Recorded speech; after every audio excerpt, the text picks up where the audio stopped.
Hello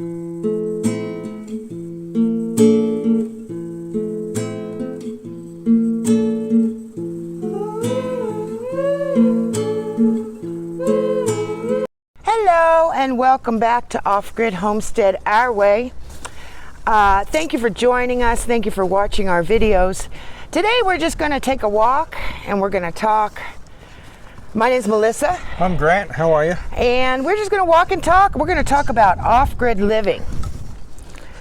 So people, we've been watching YouTube videos for quite some time, and the idea of off-grid living, it seems everyone thinks that you've got to live like you're in the 1800s, you know, with no power or very limited power.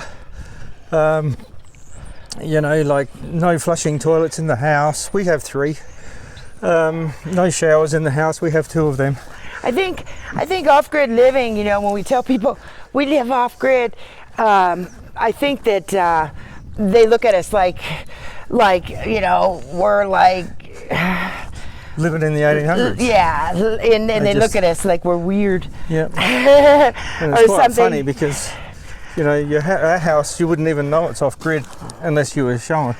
Yeah, we watch a lot of YouTube videos too of how to do things and things like that when we can find good channels and different videos and things like that. And you don't have to poop in a bucket to live off-grid. You get a septic.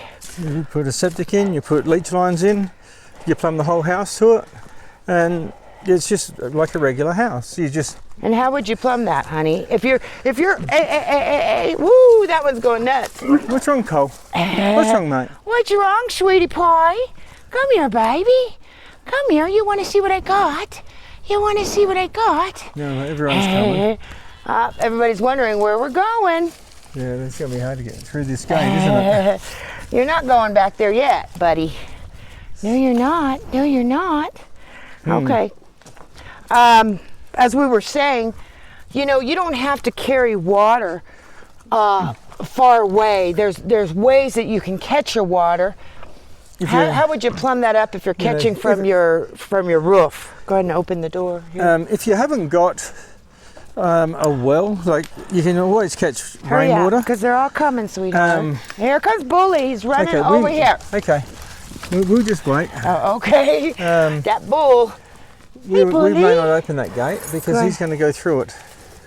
Come on, mate. No, he thinks he's going to get out and play. He wants to go eat all the grass over there. We were going to go for a walk down there, but we're not going to because he's... Excuse me, but he come over this way. Yeah, pause. Okay, we're going to go around a different way because they want to go out. They want to go to the back. And we haven't fenced the back yet. But anyway, we were talking about how you can catch your own rainwater from your house. You just install rain gutters, and the way you run your pipe, you don't run it straight from your rain gutter, from your roof, straight to the tank, because if you do that, all the bird poop and leaves and everything goes straight into your tank. So if you run it down the side of your house, underground, and go across to where your rainwater tank is, and when you come up you put a T-piece with a cap on it, a sealed cap, and then come all the way back up and go into the top of your tank. At the beginning of every winter you undo that cap and it flushes your whole system out, ready for the new winter season, and it just runs off your roof into your tank. And then you just buy a little pressure pump it, hook the pressure pump up to the tank outlet at the bottom, and you plumb it straight to the house. You know, and you have all your plumbing just like a normal house. We have a well, so we don't have to do that. Yes, we actually pump our water out of the well up to a gravity-fed tank, and then it comes down from the gravity-fed tank, and it's just low-pressure system in the house. So our showers aren't like high-pressure showers like you have on the mains, but they work. We have to go out. Yeah, we'll go out. That's right, we just got to keep making sure the cows aren't coming. But yeah, so basically you can catch rainwater. You know, we see people on YouTube carrying water for, you know, half a mile from a stream or something. You don't have to be like that. You can make the house completely workable like a normal regular house. Yeah, and so when you say solar, now when we're talking about solar, it's actually, the way the world is today, Yes. we think we made a really good decision to live off grid because people lose power all the time. Power bills are going up, and you know, I think we started off with a very small system. And it ran our house. We just added to it. We've been extending it over the last 8 years. We've been increasing and increasing because, like, to run an actual house it doesn't take that much energy, but to run a homestead it does. So the house, how much did it cost us? How much does it cost? So basically, you only need one inverter. When we bought the house, it had an Outback, which is I think one of the better inverters you can get, but that's my personal preference, I guess. But the Outback systems are very good. We've got an FX 3524 is what was on the house when we bought the house. It's a 24 volt, right? And so that means it's a 24 volt system, and it gives you 3,500 kilowatts of power out of it. So it's great for like a small house, and really the cost of something like that to put it in, how much is that? It's not that much to start from scratch, is it? How much are the panels? So the panel, you can buy solar panels for starting at like $80 and going up to, well, as high as you really want to pay, but we bought our last panels. They cost us $100 each, and they were 480 kilowatt panels. And the more kilowatt, the more expensive, I think. That's right. Yeah, as the kilowatts go up, so does the price. But if you're worried about room, you get bigger ones, so you don't need as many.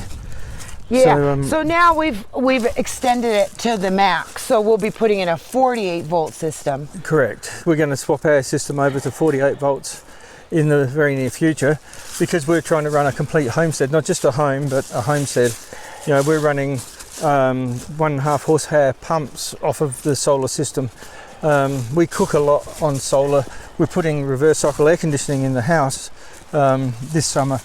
As we get older, he's fixing it so that there's not as much work. We don't have to cut as much wood. Yeah, basically we're trying to limit the maintenance as well, because this new system doesn't take the maintenance like I showed you on the battery video. It will. He's trying to get out. Yeah. No, shy. Shy. But yeah, so basically, but if you just want to do a regular house, it's not expensive like everyone keeps telling people. You don't have to pay. I've heard quotes of $50,000-$60,000 to go solar, and it's nowhere near that. You could put a whole system in for probably around $15,000 to run just a house. Just a house. Now, going bigger, our new system that we're getting in a couple months here, it's about $25,000. Yeah, right? The new system's $25,000. That's going to give us, 16.5 kilowatts of usable power.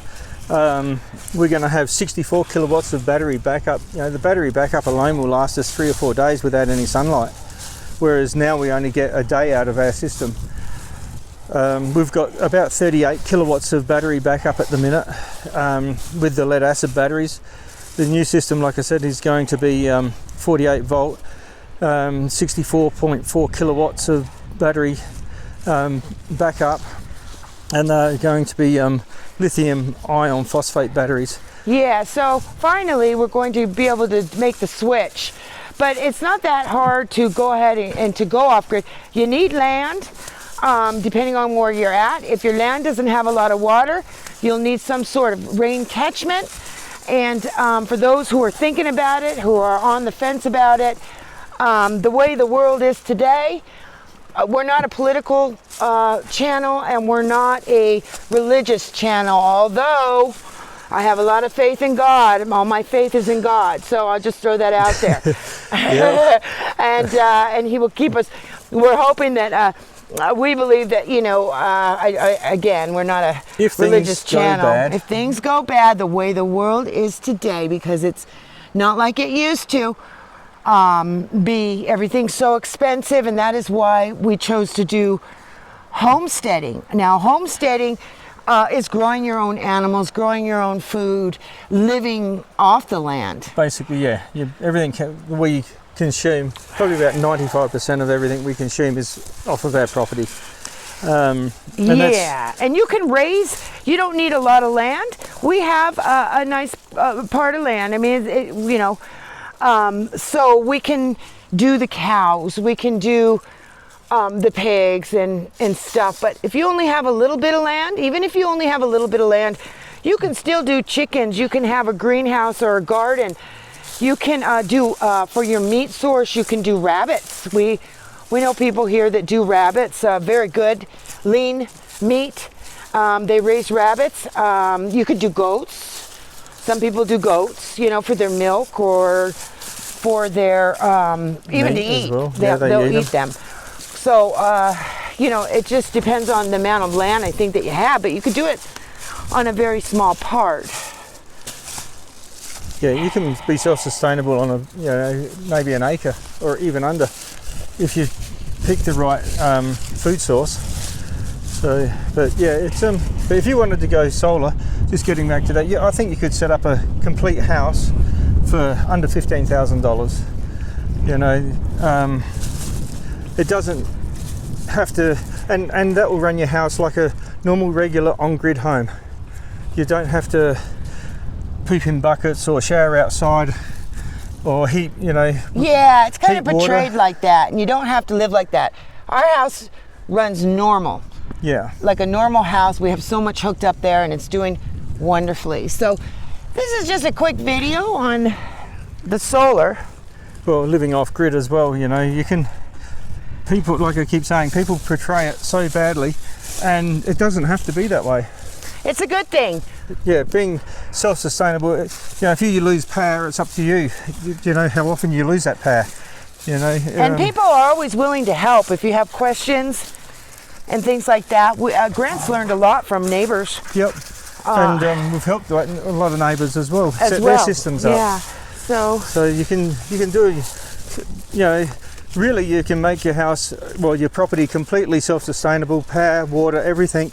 You just got to put the effort in. And if you don't have the knowledge, don't be afraid to ask. And you can lower your power bill to zero, basically. Yeah. And if you put rain tanks in, and catch the water properly, you can have a very low water bill or zero water bill as well.